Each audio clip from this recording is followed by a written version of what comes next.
Hi, I'm Kate, and I am going to show you my technology timeline, so I hope you enjoy it.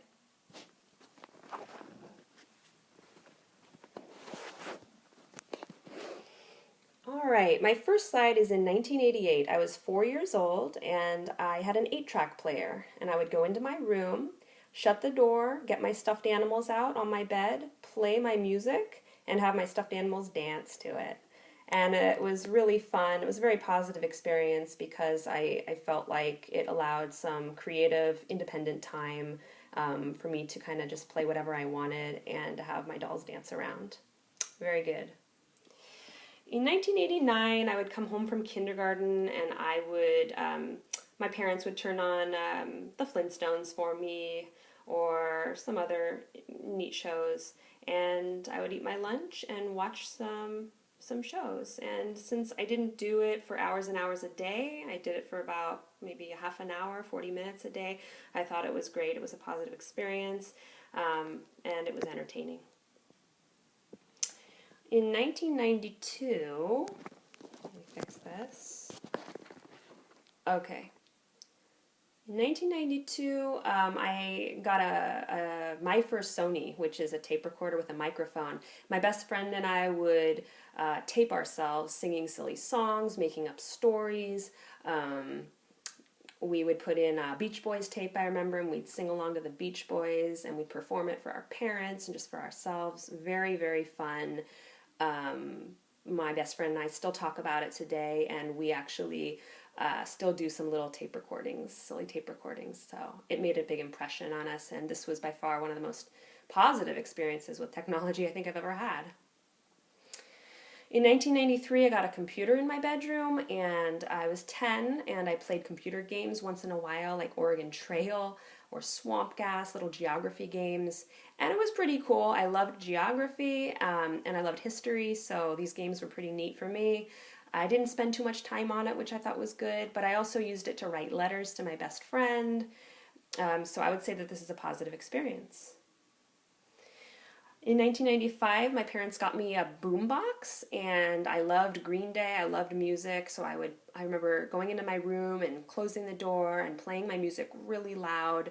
And I thought it was a positive thing because I could, be alone, and music is so important anyway. And I got to just play whatever I wanted, and it was pretty powerful. So a good experience with that. In 1998, I got my first phone in my bedroom because I got straight A's, so it was a reward. And I spent hours talking to boyfriends or best friends on the phone. And it was definitely very much a positive experience for me at the time. Looking back, though, I think it was a little excessive, and I think my parents would probably say it was not negative, but a little too much time spent on the phone. 1999, my parents got me a cell phone for Christmas. I was in high school. I believe I was 16, and I was very excited. And I would talk to my friends and boyfriend often throughout the day. We weren't texting at that time, but we did use it to talk to each other, and it was pretty neat. I don't think anybody abused it. We weren't on the phone all day long. We just didn't. But it was nice to have also in case of an emergency. So I would say that a cell phone is a positive thing, and I think when I was 16 I was ready for it. But it makes me a little bit sad nowadays to see 7-year-olds with their own cell phones. In 2001, I went to college where I was introduced to instant messaging. I can't say that.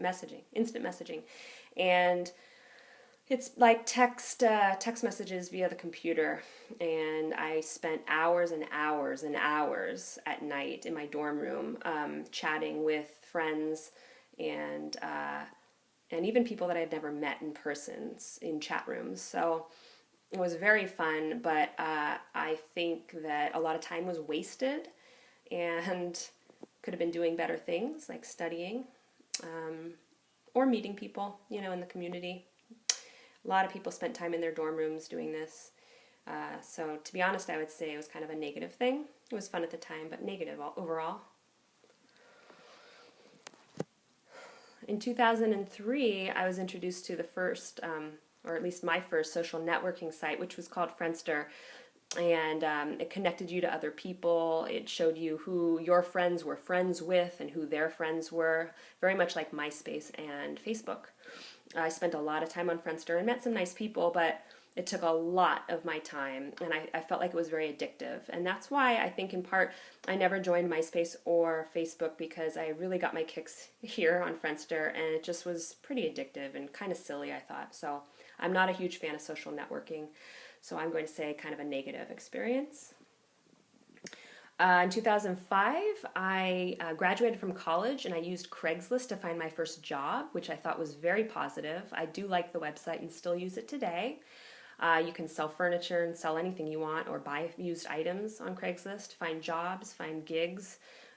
Pretty much, it's very useful. So here's me, meeting my future employer during a job interview. So I do like Craigslist and I support it. I think it's pretty positive. And the second to last one is a digital camera. My husband and I got married in 2006. We bought our first digital camera.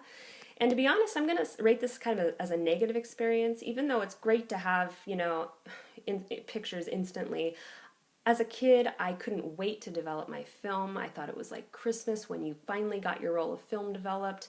And something takes away from knowing what you just took, and being able to edit it and change it and just have it right then and there. I think something special is lost. Of course, I'm not going to lie, it's great to have one, but I miss the days where we had to go develop our film.